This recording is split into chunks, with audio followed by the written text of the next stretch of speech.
L'équilibre entre l'effort et l'abandon. Imagine que tu es en pleine méditation, essayant de te concentrer, mais tes pensées s'agitent sans cesse. Faut-il forcer davantage ou simplement laisser être? C'est exactement ce que nous allons explorer ici, le point précis où l'effort conscient et l'abandon silencieux se rencontrent. Le bouddhisme ne propose ni un effort total, ni un abandon complet. Il propose un chemin du milieu, un flux équilibré. Tu apprendras à donner le meilleur de toi sans tension, à lâcher prise sans passivité, à évoluer entre l'impulsion d'avancer et la sagesse de laisser aller. Reste jusqu'au bout, car cela peut transformer ta vision de la pratique, de la paix et de la liberté. Le dilemme du pratiquant. À un moment ou un autre de notre vie, nous avons tous ressenti ce tiraillement intérieur. D'un côté, la conviction qu'il faut pousser, s'efforcer, donner le maximum pour atteindre un objectif, un changement ou une nouvelle habitude.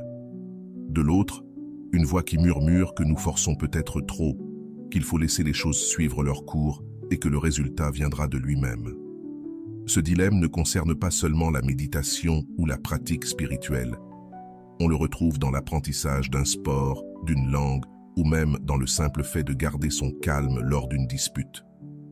Lorsqu'une personne débute la méditation, elle pense souvent que le but est d'atteindre un état de calme absolu, comme si la pensée pouvait s'éteindre d'un simple bouton. Alors elle ferme les yeux et la lutte commence. Les pensées affluent, les inquiétudes s'invitent et la frustration grandit. Et la question surgit, faut-il s'efforcer encore plus pour se concentrer ou faut-il lâcher prise et laisser l'esprit divaguer? Si nous forçons trop, notre attention devient un point fermé qui cherche à emprisonner la paix. Cela crée tension, rigidité et fatigue. Mais si nous lâchons tout, la dérive mentale nous guette et la pratique perd son sens. La clé est de trouver ce juste milieu. Ni la pression constante, ni l'abandon total ne sont des chemins efficaces. Dans la vie aussi, si tu t'acharnes sur un problème complexe, tu te bloques. Mais si tu le laisses totalement de côté, il reste inchangé. De même, pratiquer trop intensément peut mener à l'épuisement, alors que pratiquer trop peu mène à la stagnation. Le véritable apprentissage est là. Comprendre que la maîtrise vient de l'ajustement. Ce n'est pas une formule figée, mais un dialogue constant avec soi-même. Parfois, la situation demande fermeté et constance. Parfois, elle demande de respirer et d'accorder du temps. L'effort selon l'enseignement du Bouddha. Quand nous entendons le mot « effort », nous pensons à la sueur, aux longues heures de labeur, à la lutte incessante. Mais, dans la vision bouddhiste, l'effort n'est ni une course contre la montre, ni une bataille intérieure. C'est une énergie consciente et dirigée qui nous rapproche de ce qui nourrit et nous éloigne de ce qui épuise. Bouddha enseignait que l'effort ne se mesure pas aux heures passées, mais à la qualité de l'intention. C'est comme ramer dans un fleuve. Tu peux lutter contre le courant et t'épuiser, ou bien trouver le rythme qui te permet d'avancer sans te briser. Cet effort juste comporte 4 aspects. 1. Empêcher que des habitudes nuisibles ne s'installent. 2. Reconnaître et laisser partir ce qui est déjà présent, mais ne fait plus de bien. 3. Inviter des pensées et des actions positives à entrer. 4. Les maintenir vivantes, comme on entretient une plante. Appliquer cet effort ne signifie pas vivre dans la tension permanente. C'est choisir où placer son énergie à chaque instant. Dans la méditation, cela veut dire ramener doucement l'esprit quand il s'égare, sans se juger, mais avec fermeté. C'est comme alimenter un feu. Tu n'y verses pas de l'essence pour qu'il brûle fort, puis s'éteigne aussitôt.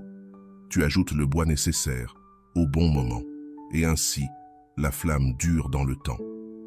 Avant de continuer, si tu n'es pas encore abonné à ma chaîne YouTube, je t'invite à le faire dès maintenant. En t'abonnant, tu seras informé de toutes mes nouvelles vidéos, ce qui te permettra de ne rien manquer de contenu précieux. L'art de l'abandon. Souvent, l'abandon est confondu avec une défaite ou une résignation. Mais dans ce contexte, s'abandonner signifie relâcher le contrôle inutile, laisser la vie respirer et les choses évoluer à leur rythme. C'est une reddition consciente, née de la clarté et non de la paresse. Car vouloir tout contrôler nous épuise, comme tenter de retenir un fleuve à main nue. La véritable sagesse consiste à agir pleinement sur ce que nous pouvons changer et à lâcher prise sur ce qui ne dépend pas de nous. C'est comme planter une graine. Tu la prépares, l'arroses, la places à la lumière, mais tu ne tires pas sur la tige pour la faire pousser plus vite. Tu respectes son rythme. Dans la méditation, lâcher prise signifie observer une pensée passer comme un nuage, sans la nourrir ni la chasser. Dans la vie quotidienne, c'est accepter que les choses n'arrivent pas toujours comme prévu. Non parce que tout nous est égal, mais parce que résister ne fait qu'alourdir notre charge. L'abandon crée de l'espace, réduit la tension et ouvre la voie à une clarté nouvelle. C'est souvent en cessant de lutter que les réponses apparaissent. L'esprit clair et libre. Imagine ton esprit comme un lac. Quand le vent l'agite, son eau devient trouble et tu ne vois plus le fond. Mais quand il se calme, la surface redevient limpide. Un esprit libre n'est pas vide, mais fluide. Les pensées apparaissent et disparaissent sans t'emprisonner. C'est comme regarder un film, tout en sachant que ce n'est qu'une projection. Tu profites de l'histoire, mais tu gardes la distance nécessaire. Vivre avec un esprit clair, c'est agir sans être dominé par la peur, par les automatismes ou par des attentes rigides. C'est être présent à la vie, sans chaînes invisibles, avec une liberté intérieure qui ne dépend plus des turbulences de l'extérieur.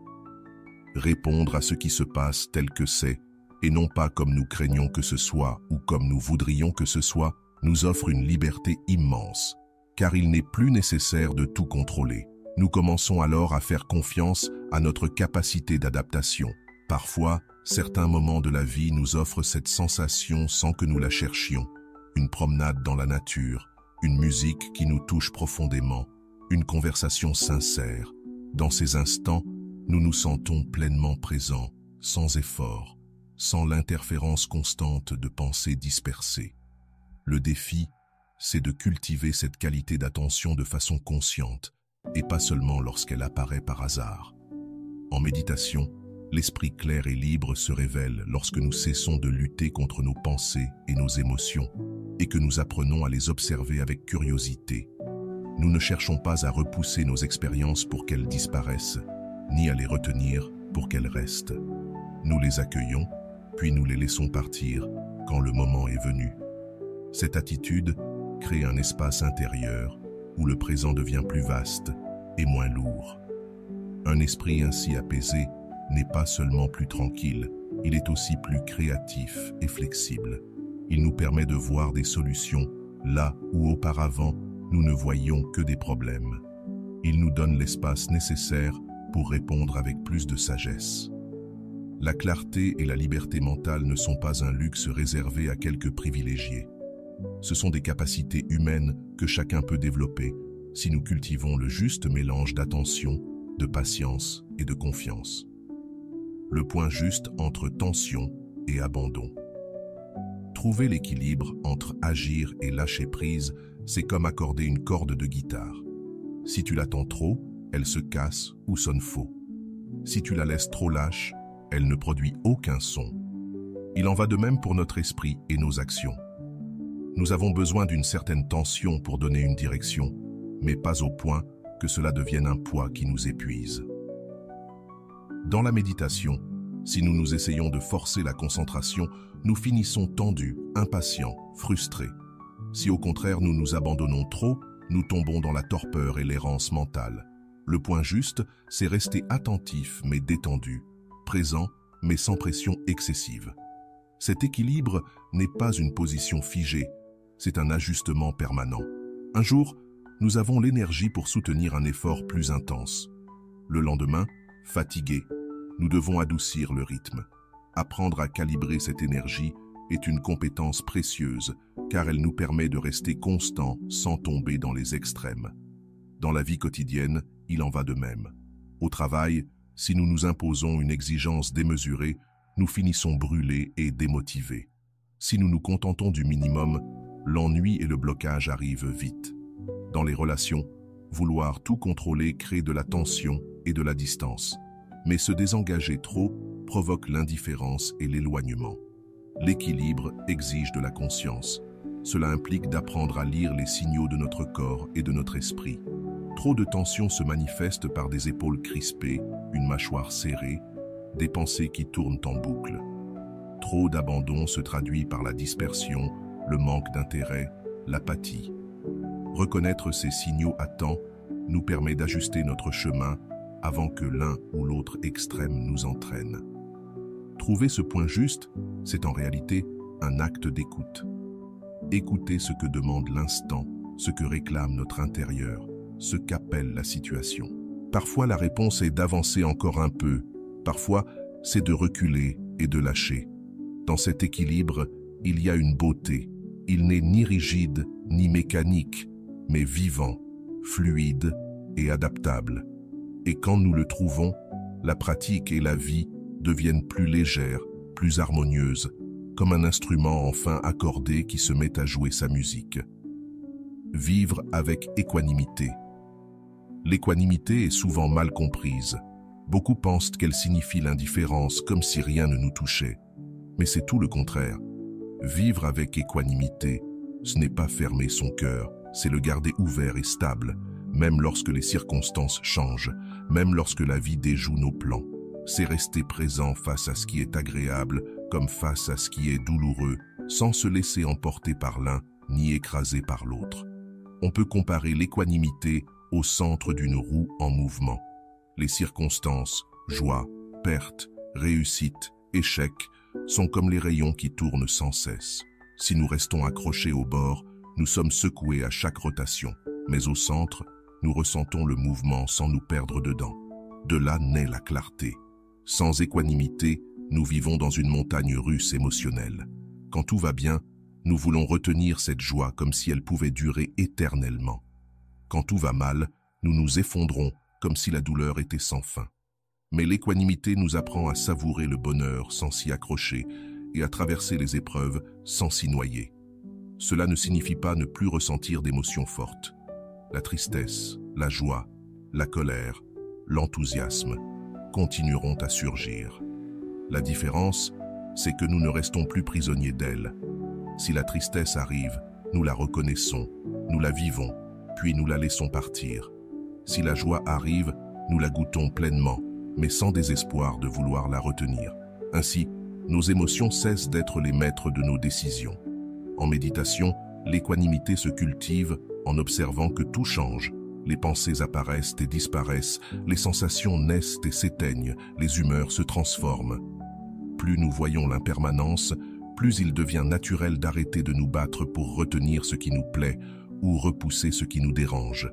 Nous devenons comme l'océan, qui accueille toutes les vagues sans se laisser réduire à aucune d'elles.